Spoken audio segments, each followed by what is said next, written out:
Good morning. Paul, in his letter to the Corinthians in the 13th chapter, would write, "Love is patient and love is kind. Love is not arrogant or boastful or rude." But he also said, "Love does not rejoice in the wrong, but rejoices in the right." Sometimes we kind of skip over that part of 1 Corinthians 13, and yet it's such an important line. Love does not rejoice in the wrong, but rejoices in the right. How often in our world people like to rejoice in the wrong. When somebody makes a mistake, when somebody stumbles, when somebody fails, people get all excited about it, love to lift it up. They rejoice in the wrong. But love rejoices in the success of others. It rejoices in the right. Back in 1962, Arnold Palmer was playing in the U.S. Open. He was one of the greatest golfers in the history of the game. And the U.S. Open that year was going to be held in Oakmont, about an hour's drive right outside of his own hometown. And so they were very excited. He was excited about it, and he wanted all the people from Latrobe to come out where he had grown up. His golf course was there. He wanted them to come out and to be able to see the tournament. He knew that they would be there. Arnold Palmer was so popular. He always attracted this huge crowd. And his gallery was known as Arnie's Army. But this day, when they were playing, Arnie's Army had an enemy, and that was Jack Nicklaus. Arnold Palmer was favored to win, but you had this young upstart, a 22-year-old player named Jack Nicklaus. And Jack Nicklaus had kind of a funny haircut. It was a crew cut. And he was a little pudgy, and he was more aloof. He was very focused on the game. Whereas Arnold Palmer, he would stop and sign autographs and just never met a stranger. And so the crowd really didn't like Jack.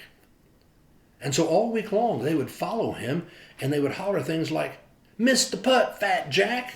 Missed the putt!" Or if he had hit one poorly, "Way to go, Fat Jack!" They would clap when he bogeyed a hole or clap when he drove into the woods. Well, they were just ruthless to him.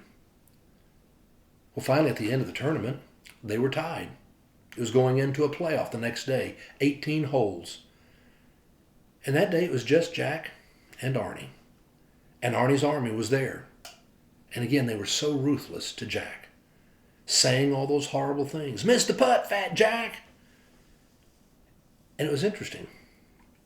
Arnold Palmer's caddy, who had lived to be 90 years old, said to the day he died, that was a very painful day. Listening to all these people say these terrible things to Jack Nicklaus, cheering for him when he had missed a putt. And he said, it didn't seem to bother Jack one iota, just kind of rolled off his back. In fact, Jack would go on to win the tournament. Arnold wouldn't have such a good day. And his caddy said it really was because of listening to all the people saying these terrible things to Jack Nicklaus. And it really made Arnold Palmer feel bad. I mean, he knew this wasn't the right thing to say. This wasn't being good sportsmanship. You don't cheer when somebody misses a putt. No, his fans, thinking they were helping him, really hurt him.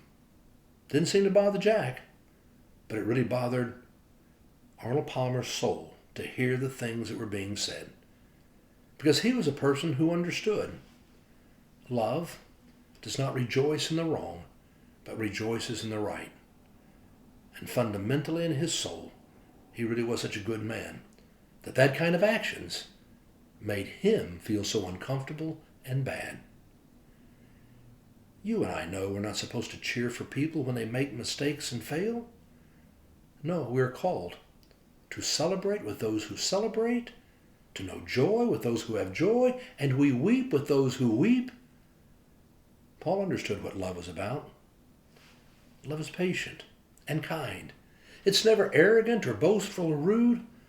Love does not rejoice in the wrong, but rejoices in the right. I hope you have a great day of rejoicing.